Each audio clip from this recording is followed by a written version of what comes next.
Against this backdrop, we can drill down to what I feel and believe are the three fundamental issues that are so easily weaponized to the detriment of our democratic growth. The first of these is negative ethnicity or tribalism, followed by religion, and lastly, economic greed. When you look deeply at the crux of most of our conflicts within our continent, we are either fighting for ethnic or sub-ethnic superiority of one community at the expense of others, or we are propagating divisive narratives that have their origins in religious differences or sectarianism. As we sit here today, we know for a fact that some of these elements I have mentioned remain a clear and present danger for the future of Nigeria. The incoming administration has a unique opportunity to use this inflection point brought about by a peaceful and orderly transition to take stock of what sort of future it wants for the people of this country and for the future of this nation. Will Nigeria continue fighting for its place on the world stage with one hand tied behind its back? Or will it use this moment in time to embrace a brave new way of doing things and thereby unleashing the full might of this green giant? As you ponder on that thought, allow me to take you back to a time in 2013 when I was first elected into office.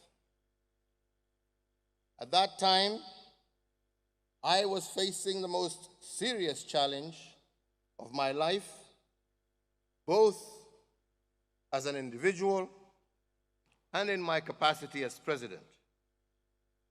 I was facing a trial at The Hague for alleged crimes against humanity, charges that were later proven to be unfounded.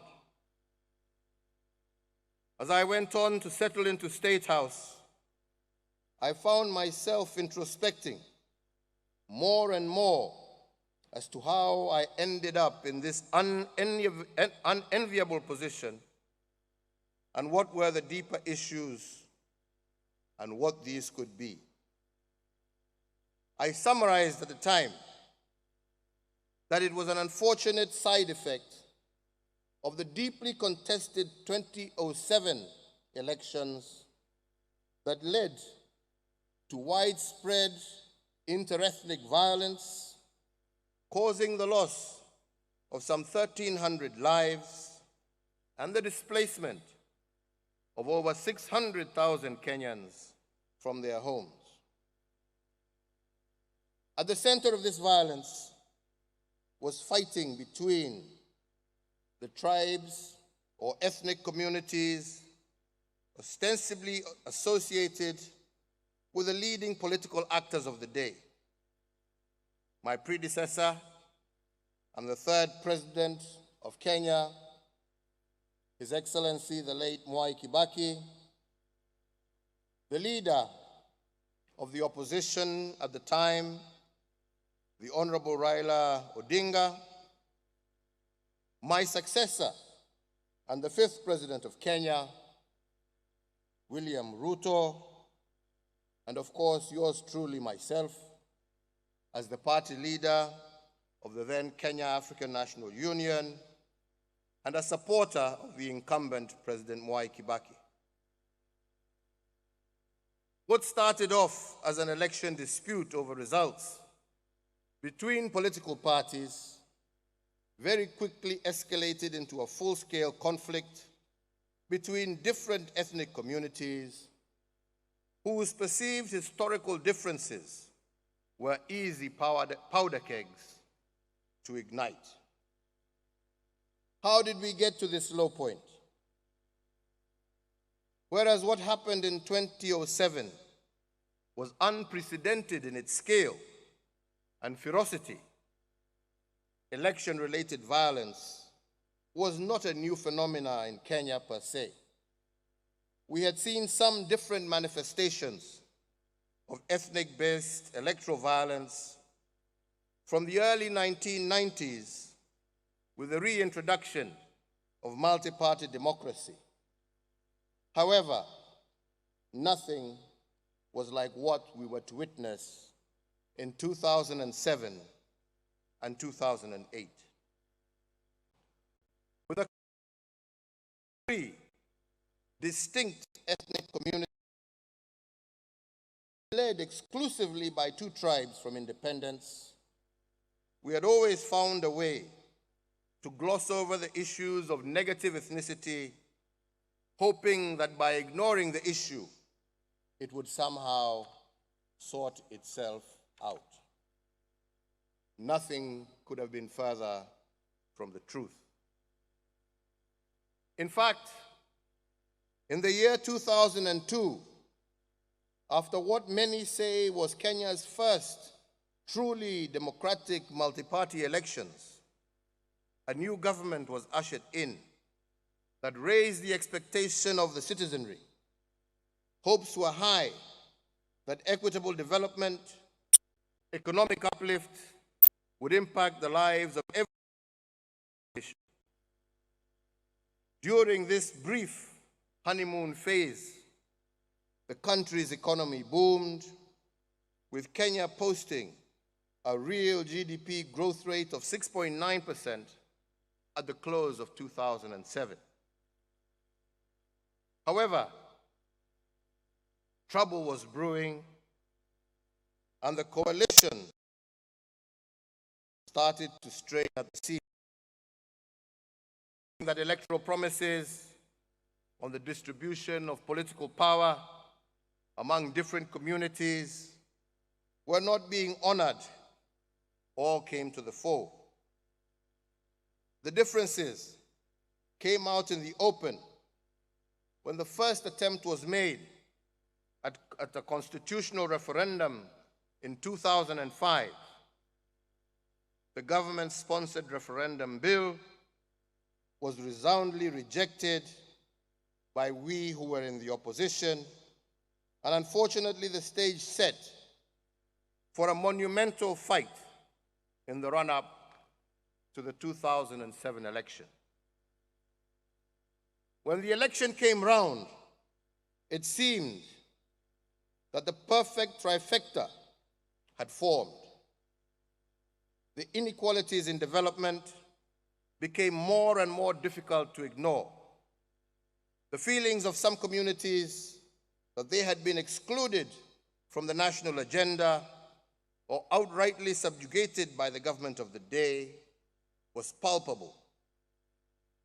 All that was needed to ignite the situation was a closely contested election. And when that came, the tinderbox was lit. As we say, is history, and unfortunately the start of one of the darkest moments in Kenya's independent era. When the dust had settled, Kenya thereafter was to experience its most profound constitutional moment yet. The fear of a return to violence created the much-needed environment for constitutional reforms that would transform the system of governance from that of a powerful central government to that of a devolved system of governance. The premise of the reforms was to find a way to guarantee equitable distribution of development across the entire country as a matter of right and not by dint of any political privilege.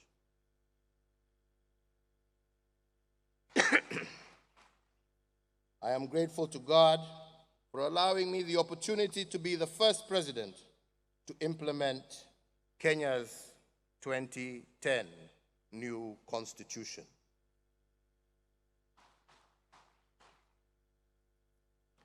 However, that said, the years following the passage of this historic new constitution, the underlying issues around ethnic inclusion at the national level did not fade away. And the situation once again came to a head in 2017, almost 10 years to the month after the post-election violence of 2007. I, as head of state and government, was determined not to let history repeat itself. The last 2 years of my first term, trying to make up for the lost time that had been wasted running back and forth from The Hague, my administration was therefore working double time to try and fulfill our election pledges and to allow us the option to seek a fresh mandate in 2017. The 2017 election proved to be yet another milestone moment in my political life. For the first time in Kenya's history, the outcome of a general election had been overturned by the courts. Whether on account of judicial activism or plain ignorance, the decision of the Supreme Court to overturn my August victory and order fresh elections was all that was needed to put the country on an extremely dangerous footing. The constitutional lacuna surrounding the lack of defined and codified rules of engagement for the operations of government in the event of such a repeat election exasperated the situation even further. As the country prepared to go back to the polls for a second time, on October 26, 2017, the main opposition parties made the decision to boycott the polls, and whereas the victory of my party was all but assured, the victory came at a price. Once again, two communities had gotten their way yet again, and the much-touted tyranny of numbers had delivered another victory with staggering efficiency. Indeed, the intelligence reports in the days and weeks after the election and my subsequent inauguration pointed towards growing intercommunal and inter-ethnic unrest, more so in some hotspots, particularly in the mass urban settlements of Nairobi and in our lakeside region of our country. Our security services adopted a containment posture and did their best in preventing the situation from escalating. And as I was getting my daily updates, I was reassured that normalcy would be restored, and indeed it was. However, ladies and gentlemen, as it has been said by leaders across the world, peace is not informed purely by the absence of conflict. By the time Christmas of 2017 was approaching, it became clear to me that the calm that had returned to the country had been replaced by an inexplicable and attack that had seeped into the hearts and minds of large sections of our population. There were communities that felt defeated, that they had nothing more to lose, and that they no longer wanted to associate with a country known as Kenya because they felt that they had no stake in it. I was not the only one who sensed that there was more that bellied this uneasy calm, and that something serious and possibly more sinister was slowly brewing. The economy had not bounced back at the pace we had anticipated. Investors had adopted a wait-and-see attitude.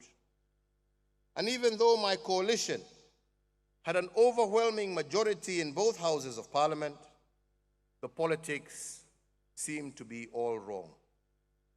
And all this happening at a time when I was reconstituting my cabinet, putting in place the organization needed to deliver on the remainder of our pledges to the people of Kenya.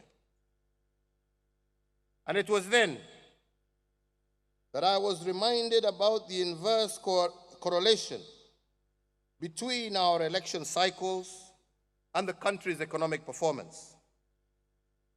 Whenever political temperatures went up, real GDP growth came down. The facts do not lie.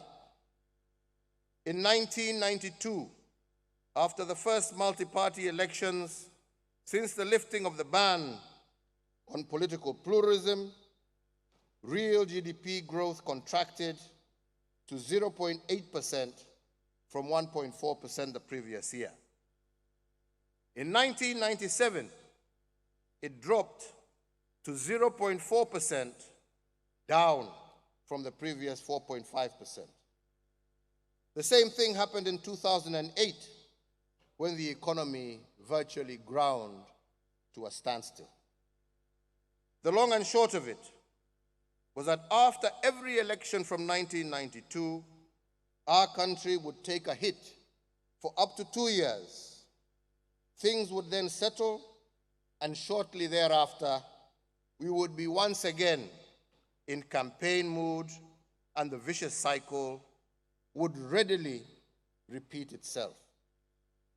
This meant that during every election cycle, thousands of jobs were lost, private investment and private sector confidence would shrink, and revenues to government would be strained, with adverse effects on our national development agenda. And it was then that I made possibly one of the most difficult decisions of my presidency. And I resolved two things. Firstly, that I would deliver on my development promise no matter what. And secondly, that I would not be the president that took Kenya back into any form of civil strife.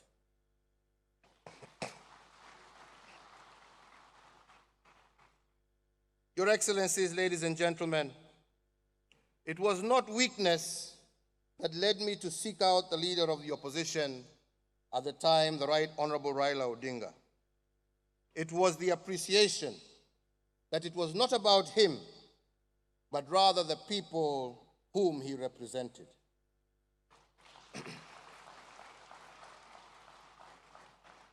The millions who felt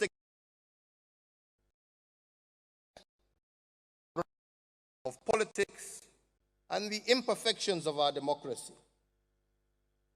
The things that we discussed in the days that followed, and which culminated on the 9th of March 2018 in what we Kenyans commonly refer to as a handshake, are the subject of another lecture. Suffice it to say that on that day, our country, Kenya, exhaled a breath of fresh air and freedom.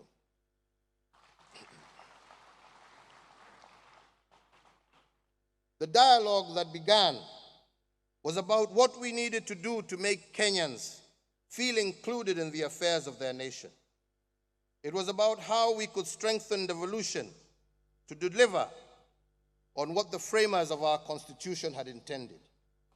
It was about how to make every Kenyan, from large or small communities, feel like the government was theirs. We recognize that when stripped down to its most rudimentary form, Kenya was simply an amalgamation of different ethnic communities trying to coexist peacefully within the borders that we found ourselves in. We recognize that for Kenya to endure as an indivisible nation, a winner-takes-all situation was not sustainable over the long term and that the structures and organization of government would need to rethink to accommodate the realities of who we really were deep down.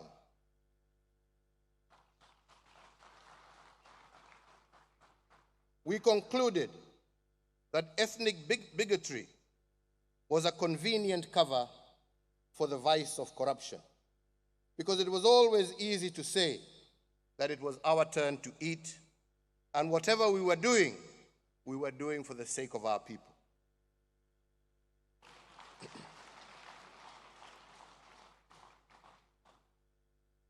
Even as the country sighed in relief after the handshake, the weight did not lift from my shoulders, for I now had the arduous task of taking and carrying along with me on this journey those who had benefited from the previous status quo. That, my dear friends, was easier said than done. Many of those from my political strongholds could not comprehend why any political concessions needed to be made to those from other political parties, more so because many of the proposals meant that the tyranny of numbers wielded by the larger communities would no longer be an assured path to absolute power. They would have to contend with a seat at a much bigger table alongside many more people.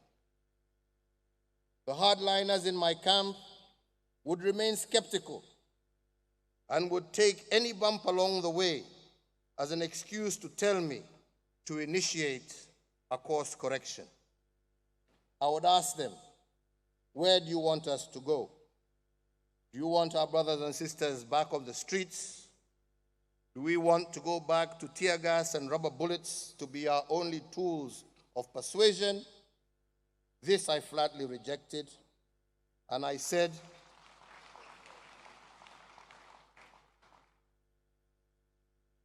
and I took pleasure thereafter in reading intelligence reports that talked about other issues and not simmering ethnic tension. Contrary to the general expectation at the time, I did not create the unity. Both Raila and I knew that the issues we were discussing were too deeply rooted in our people's psyche to be resolved by some simplistic cosmetic touch-ups. After all, as they say, a pig with lipstick is still a pig.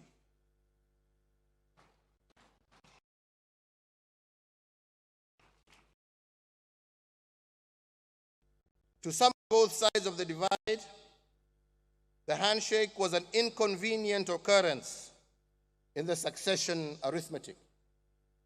However, for me, it was the beginning of righting many wrongs that had been committed since our independence. Wrongs that had led to lopsided development and a concentration of power, wealth, and opportunity in the hands of a few at the expense of the development of many. I can see my brother here is also concerned about my development. Thank you very much.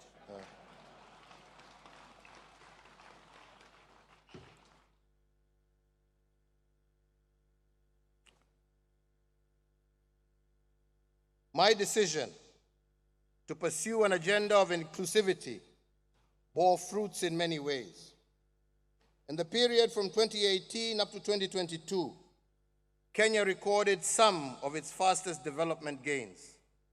It was the togetherness of the Kenyan people that allowed my administration to steer the country through the difficulties of COVID-19 that ravaged both lives and livelihoods.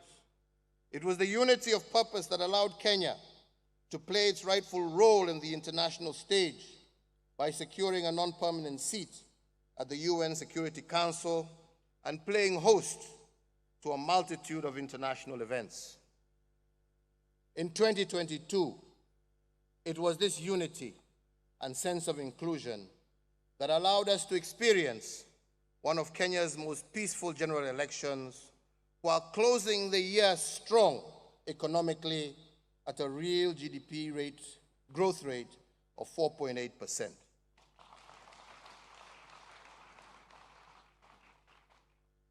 On the 6th of September 2022, I handed over the reins of leadership to my successor, President William Ruto, in a colorful and peaceful ceremony. It was a proud moment for me and for Kenya. No matter what was felt about the outcome of the elections, we stayed true to our Constitution.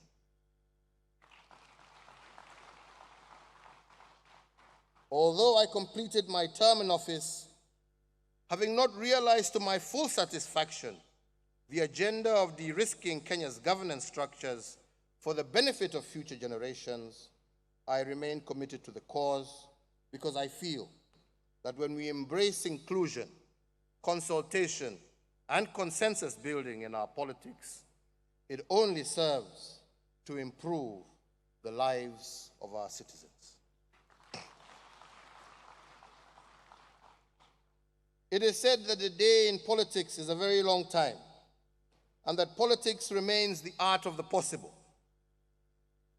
As I today settle into my retirement and shift my focus, time, and energy towards the peaceful resolution of conflicts on our continent, I remain alive to the fact that I must continue to play a part in fostering peace in my home country of Kenya.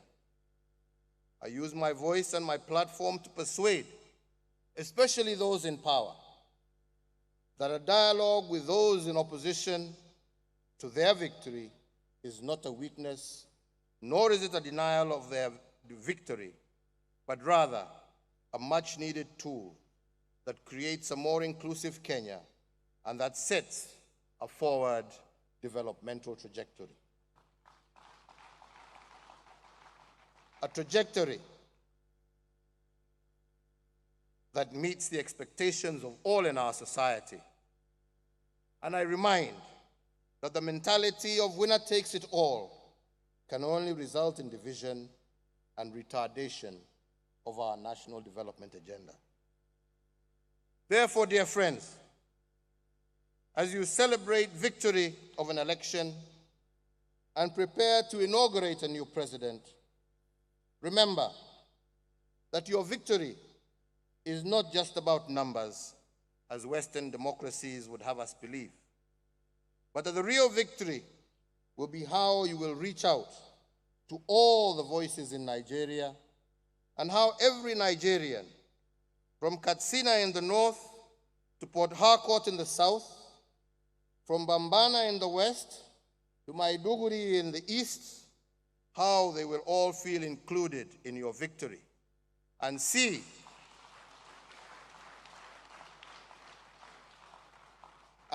your government as their government, your agenda as their agenda, one Nigeria, one government for all.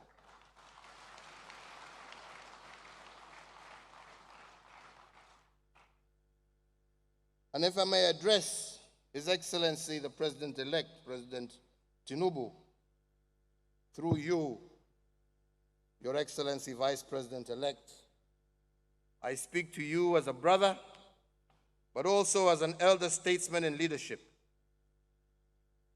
The contest is now over, and the hard work of building a prosperous and unified Nigeria now begins.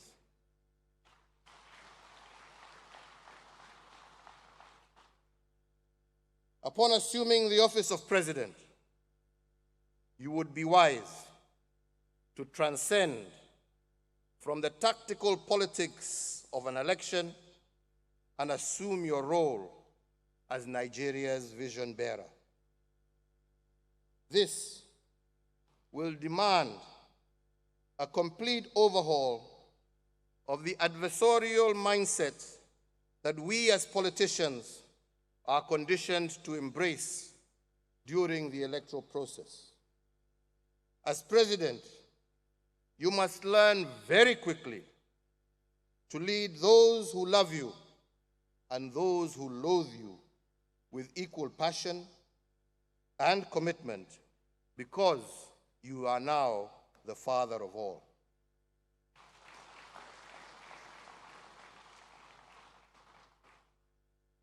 Your Excellency, when countries are in election mode, the people and its leaders are more divided than ever and boxed into their various sectarian and partisan interests. However, when you are the head of state and you take command of the country's armed forces, you become the embodiment of the sum total of the many different ethnic groups, religions that make up your country, and you become the symbol of unity.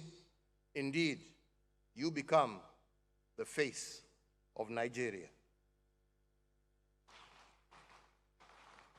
I encourage you to surround yourself with the voices of those who will counterbalance the hardliners that feel entitled to a piece of your office.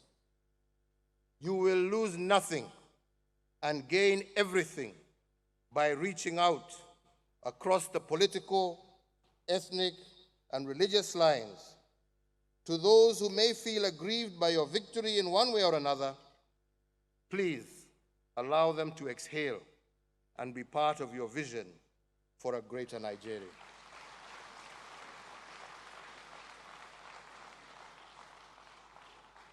It is my hope and my prayer that the lessons from across the continent will give you the resolve to walk the difficult path of overcoming those three enemies I started by mentioning, the three enemies of nationhood: negative ethnicity, religious discrimination, and corruption. As your fellow African, I look forward to a Nigeria that emerges from this transition ready to flex and fight for its rightful place on the global stage with both hands at the ready. Your Excellency, President Buhari, I once again thank you for your leadership. I thank you for your friendship. Ladies and gentlemen, I thank you all very kindly for your attention. May God bless you all. May God bless the Federal Republic of Nigeria and her people, and may God bless Africa. Thank you very much.